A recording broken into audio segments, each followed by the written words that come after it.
Paul Epstein, welcome to the conversation today. John, fired up to be here. It is real pleasure to be with you. You're joining us from LA. I'm south of Salt Lake City in Utah. And today we're going to be talking about how to win Mondays. I love this topic. We were joking, as we were doing the pre-interview. Today's Friday. It is. So it's not Monday. We're looking forward to the weekend, but really Mondays Yep. are awesome. It's the start, the launch to the week. We set our intentions. We set everything that we're going to be doing for the week. You're going to be sharing with us really this mindset around winning Mondays, winning the week, how to build our confidence, how to build everything that we do. And I'm super thrilled to have the chance to pick your brain and have you share with us your insights, your wisdom. As we get started, I wanted to share Paul's bio with everybody. Paul Epstein has spent nearly 15 years as a professional sports executive for multiple NFL and NBA teams, a global sports agency, and the NFL League office, where he has broken every premium revenue metric in the Super Bowl history, opened a billion-dollar stadium, and founded the San Francisco 49ers Talent Academy, where he became known as the Y Coach. There's a whole lot more I could talk about in your storied career, but I'm going to pause. Anything you would like to highlight before we dive on in? No, let's jam. I'm going to follow your lead. You know exactly what we want to geek out on. So, of course, we'll double click on the sports journey on Winning Monday. So, let's dive in. Yeah. Okay. So let's start. I kind of teed it up a little bit, but tell us what you mean by winning Monday. Well, I think you actually, whether intentionally or not, you teed it up so perfectly because here we are recording on a Friday. And let's put it this way, the world does not need to hear Win Friday. Everybody feels like a winner on Friday, whether they're looking forward to the weekend or whether they've had a great week or they want to raise a glass after a long, hard fought work at week. So you don't need more winning Fridays. We're just going to almost set that as the default setting. But what I've realized, and I call this a part of separation season. What separation season is, it's when you are doing things that other people don't. So in sports terms, I'm just wired for we're probably in 20 minutes going to go about 280 sports metaphors. So bear with me. But one of the things that I took from 15 years in the NFL and NBA around the highest performers and highest achievers in the world, to be a champion, to have a standard of excellence, and then to sustain Mm, that standard of excellence, you have to be willing to do what others won't. yeah. And more people, if I was to poll the planet Earth, let's use a large sample size here and just say every human being on the planet and say, what's the day of the week you like the least? What's the worst day of the week? I bet you 99 point something would say Monday. And so Mm, the majority of the world, whether it's their attitude about Monday, their mindset about Monday, just the way they feel about Monday, maybe they don't love what they do. There's a lot of reasons. Half of the world probably ruins the second half of Sunday because they don't want exactly. Monday to Yeah. come.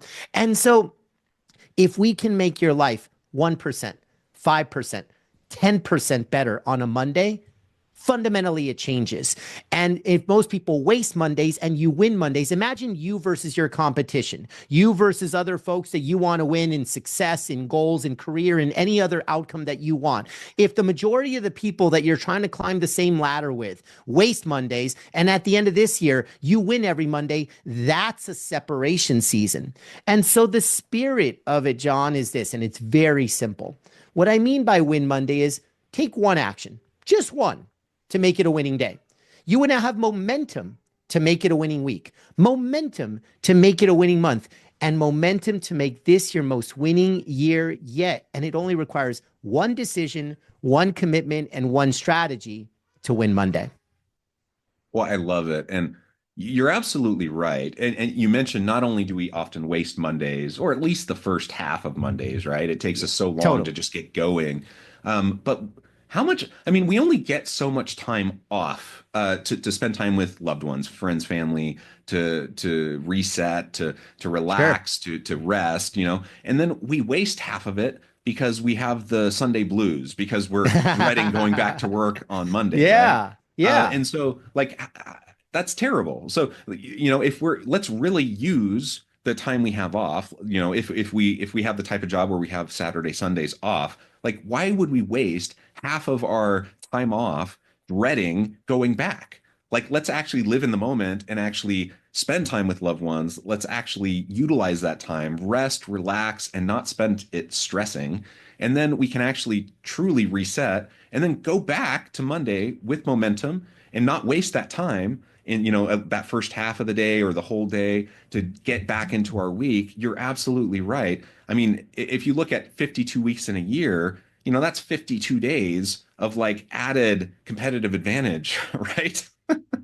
Oh, you nailed it. Actually, interesting backstory. Early in my sales days, I was working for a hospitality group that, those big fancy white tents on golf courses, like all Mm, those big client entertainment facilities. So I was selling that for mm, whether it was the majors in golf, the Super Bowl, the World Cup, the Olympics, like the sexiest sporting events in the world. It was a UK based company. So, and London based. And I was in the LA office, and we had never seen the CEO until he flew in on a Monday. And mm. I will clean up the language for this podcast, but needless to say, he was very open, honest, and direct with us about our poor performance and poor activity metrics on Mondays. And he said, Mm, I could tell y'all are crushing it starting on Wednesday, Thursday, Friday, and you're probably shaking off the weekend the first. And he said, let me just give you a quick lesson. And this lesson, if you adopt it, this mindset, you're going to stay here. If you ignore what I say, you're not going to be here very long. And again, I cleaned up the language a whole lot. And he said, the average person, let's say you get 2 weeks of vacation, so you're going to work 50 Mondays in a year. And for most people, they're working ballpark 20 days a month. mhm. So if you waste 50 Mondays and you work 20 days in a month, you're essentially wasting 2.5 months. 2.5 months, right? That 20 times the 2.5 is the 50.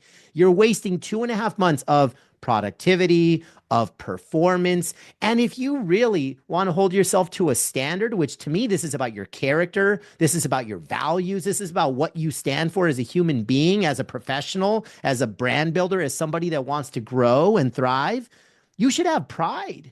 And so I didn't love his words. I didn't love the tone he spoke to us with, but my character said, oh, hell no, Paul. You're not going to waste 2.5 months a year. Absolutely not. So, like when I heard it in that waste format, and then basically you're challenging my character, you're challenging my standards. And so I now have to step up to the plate. So, I would hope everybody listening in is like, I'm not judging you for having less than ideal Mondays. That's why I double clicked on Win Monday. That's why I burned the boats on Winning Monday, because if I can help people in what is perceived to be the worst day of the week, it can all of a sudden become 10%, 20% better. And there's incremental wins. And, there's a couple other things I'll double click on here, John, with Winning Monday. A couple things. One is there's 3 categories of weeks. There's awesome weeks where everything goes your way. Most weeks are kind of in the middle. And then there's Yeah. the weeks from hell, right? The week that went sideways, and like, we don't have too many of them, but they happen to all of us. So let's talk about the first and the third. Let's ignore the middle, because the middle is going to be where the majority live. When you have an amazing week, now the next Monday is about being consistent and carrying the momentum of one week into the other. But what if you had one of those horrible weeks where everything just went wrong? What an amazing reset. The Right. following Monday, I can't do anything about yesterday. Last week is gone. I can agonize about it. I can stress about it. I can be anxious about it, or I can flip the page and decide to move forward and hit a reset button every Monday. So no matter what, whether it's a reset or a momentum builder, there's a tremendous power in this every 7-day milestone known as Monday. So that's one thing I'm going to share. Another is, I know you have a lot of, whether we're talking in the business community, mid-level management or above, like I know we're talking to professionals here for the most part. And if that's the case, well, why do people ruin the second half of their Sunday? The people that love their jobs don't ruin the second half of their Sunday. The people that have passion and purpose and feel a sense of contribution and impact in their work, they don't ruin the second half of their Sunday. Actually, they maximize their weekends with their family, their friends. They have fun, they have a blast, and then they have the discipline on a Sunday night to start mapping out what a winning Monday could look like. Yeah. My former boss is from the NFL. He ran sales for all of the NFL. Now he's chief business officer for the LA 2028 Olympics. And I had him on my podcast, ironically called Win Monday. And his name's Brian LaFamina. And Brian came on. And my closing question, John, is leave our audience with one thing, one tactical thing that they can do to win on Monday. And immediately he jumped in and he said, winning Monday doesn't start on Monday. It starts on Sunday. And so then he said, you map out your 1, 2, 3 critical things that you want to accomplish, not just on Monday, but on Monday morning. And if those are the first things that you do, it boosts your entire energy. You feel your value, your worth, you feel productive, and you get happier, you become more fulfilled. And so it just gets your week started off on the right track. But winning Monday doesn't start on Monday, it starts on Sunday. Yeah, I mean, so much there. I feel fortunate to be in a job like that where I Yep. actually get energized on Sunday. I like Yeah. I don't get me wrong. By Friday, just like anyone else, I'm excited for Friday and I'm excited to be Me able to go too. spend Me I'm too. excited to go spend time with friends and family and to go do fun stuff and to have some time off. I totally am, and everyone needs that, right? But yeah, by Sunday afternoon, I'm also excited to get back to work and to go do the cool stuff that I get to do at work. And so I recognize that I'm in a privileged position. Not everyone has a job like that, and I'm grateful for that. But man, it really is cool, when you're lucky enough to have that, to have that energy and to feel energized to go back to work and to get up Monday morning and to be excited to show back up and to get with your people and to get back at it. It's a totally different way of approaching the start of the week. And I've been in other types of jobs, especially earlier on in my career, doing the types of stuff that, people often don't want to do. I've Yeah. been there too, and I know that that's not exactly, as great. And I do remember that. Um, but like you said, if you, even when I had, those types of experiences, the mapping things out, so I feel like I have a little bit more control. I feel like I have a little bit more ownership. I feel like I, even if the control isn't really there, at least I feel like I have a little bit more of a say on how things are going to happen. It does make a difference. Um, and my personal approach too is not even on Sunday, but like on Friday. On Friday before I go Absolutely. home, Whenever you I flip the page from the week that was to the week that's coming, for some people that is Friday, 100%. yeah, well, I do both, like on Yeah. Friday before I leave, I want to see like, okay, how did the week go? What went well? What do I need to prepare for next week? Make sure I kind of have it planned out a little bit and then remind myself Friday night, where am I at? What needs to be happening? So then, I'm not stressing about it and then I can just ease into the start on Monday. And I found that that works really well for me, even if I happen to be in a position that's a little bit more stressful, or I have Yep. one of those weeks from hell coming up, or whatever. Yeah. And I love everything you said. And actually, John, one thing really hit a chord with me because, it's so easy for you and I, people that find purpose and passion in our work. You love what you do. I love what I do. I wish that every person in the world felt the exact same way, but you and I sadly know that that is not the truth. So let me actually address the second group, the group that maybe you're listening to this and you range from dislike to about your job. Like you Right. don't love it. Let's just put it in the I don't love what I do bucket. Okay. And that's probably going to be a lot of people. So I want to talk to you right now because I too have had jobs where I was not 10 out of 10 stoked about it. I did not think it was awesome. I did not love my boss. I did not work in a great culture. Over the course of a career, you're going to be in all of those situations, sadly. So, how do you win Monday, even starting on a Sunday? And if you're in that bucket where you don't love what you're heading into Monday at 8:30. Well, here's a thought is when you map out how you start a Monday, if the first thing that you do, like if you sleep in, if you need to be, and I know not everybody goes into an office anymore, but if you did and you got to get in your car by 7:30 to get to your 8:30 a.m. start with your company. Well, if you sleep until 6:37 and shower and just hit the car, I'm sorry, that's probably not going to be a winning formula for winning Monday because you're not even looking forward to what you're going into. And more importantly, you didn't give yourself a runway before you did the have to do's. So Yeah. what you get to do is, if you can push the envelope a little bit, give yourself a runway to, whether it's for exercise, whether it's for reading, whether it's for listening to this podcast, whether it's whatever it is that will grow you, that will elevate you, that will put you in better spirits, in a better mood, with better energy, and all of that. You have to be intentional about, if my work is not going to give me the fuel, how can I own the first hour of my morning before I plug into other people's agendas, before I help other people with their goals? What are my goals? And you can start to execute on those things. I still think eventually we need to address the, hey, if you don't love what you do, maybe you should reconsider. But that's a bigger conversation. I want to take this one bite of the apple at a time and say, own the first hour of your day and invest in yourself, because now you could feel that winning spirit regardless of how you feel about work a couple hours later. Absolutely. I was just thinking this new movie that's out, and I don't know how prevalent it is. Man, I don't remember the name, but it's about this group of robotics girls from Afghanistan. So excuse me. What you're just saying. So imagine you don't like your job, right? But you take ownership over what you can control, and then you Yep. make the most of it, right? Now imagine you're a woman in Afghanistan.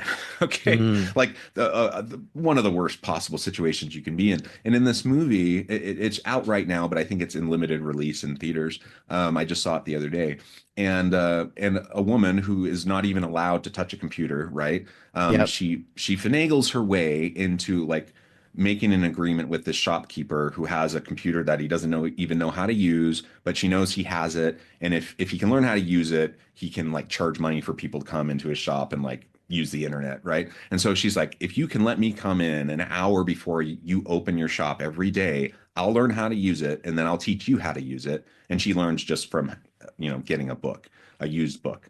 And she literally from that takes an hour early in the morning every day, teaches herself, teaches him.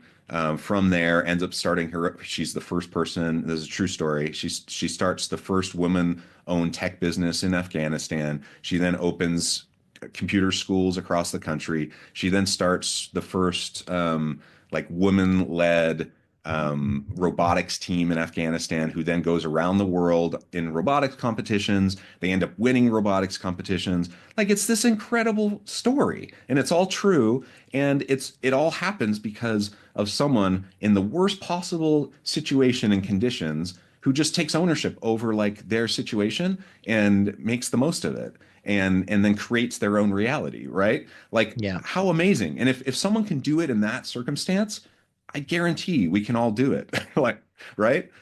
It's incredible. Mm-hmm. Yep. I love it. Yeah. Do me a favor. Obviously, I know we drew a blank on. I'd love to know. Let's connect offline, and I'd love to know what the movie is for sure. Absolutely. And I apologize. I can't remember the No, it's name. all, hey, it happens. You know what's going to happen. A second after we conclude this interview, it's going to pop right into. I'll throw it in the show notes, right? There we Yeah. go. There we go. Let's do that. Yeah. Well, I note the time. We have a few more minutes left, but and then you'll need to run with your busy day. But as we start to wrap things up, I just wanted to give you a chance to share with the audience how they can get connected with you, find out more about your work, where they can find your podcast, all the cool things that you're doing, and then give us the final word for today.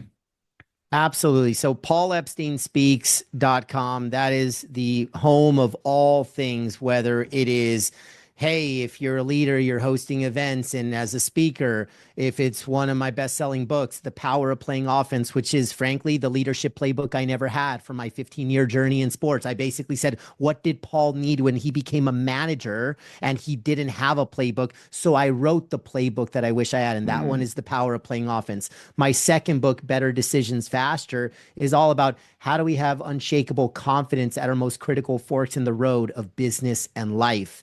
And ultimately, I'm solving for the problems of paralysis. And John and you and I, we've all been here. I'm solving for the worst decision of them all, which is no decision. Indecision yeah. is the silent killer. So if you've ever suffered from that and you want support in that, to have clarity, confidence, and conviction in your decisions, Better Decisions Faster. And then another thing I'll share from my website too is there's a master toolkit, and the majority of them are gifts from the heart. There are tools via quizzes, assessments, digital books, videos, a bunch of things that are just free gifts from my heart. So paulepsteinspeaks.com, whether it's to bring me in as a speaker, whether it's for the master toolkit, whether it's to learn more about the books, there's just a treasure trove of information there. And if I could just leave us with this thought, obviously we've been talking about winning Monday. Some people say, what exactly does it mean to win Monday? I get the spirit of it, but what should I do on Monday? Let me give something that to me is universally relevant and applicable. So I used to advise one of the top airlines in the world, and I would go into their headquarters, and I'd go into floor 5 and they were all high-fiving. I'd go into floor 6 and they would say, shh, watch out, boss is around the corner. And John, floor 5 and 6 of that building were not just the same airline, they were the same department, but it was a different weather system. Floor 5 was warm and green and cozy. Floor 6 was frigid and cold. And what that taught me is that all culture is local. All culture is local, down to the floor of the building, down to the department, down to the individual. So now I'm talking to everyone listening in. When you and I walk in a room or we hop on a Zoom meeting or whatever we do, we could either warm it up or we could cool it off. The question is, are we aware of our own weather system?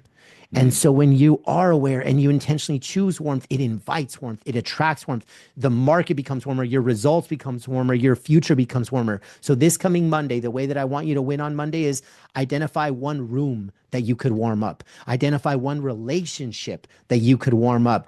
And that's what you can do on Monday morning. I love it. Paul, thank you so much. It's been a real pleasure. I encourage the audience to reach out, get connected, find out more about what Paul can do for you. Check out the podcast, all the cool stuff that he has for you. And as always, I hope everyone can stay healthy and safe, that you can find meaning and purpose at work each and every day. And I hope you all have a great week.